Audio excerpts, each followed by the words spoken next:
السلام عليكم ورحمة الله متابعينا الكرام. تصريح قوي من الحارس ياسين بونو وهذه التفاصيل، لكن قبل ذلك لا تبخل علينا عزيزي المشاهد باشتراك وإعجاب لنستمر في نشر المزيد إن شاء الله.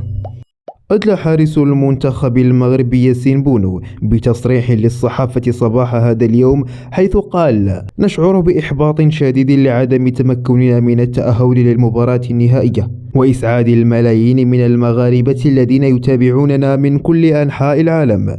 وأضاف: لقد كنا الأحق لتحقيق نتيجة الفوز، لقد سيطرنا واستحوذنا على الكرة لفترات طويلة في المباراة، ولولا بعض الأخطاء الدفاعية لكنا الآن نستعد لمواجهة الأرجنتين يوم الأحد المقبل.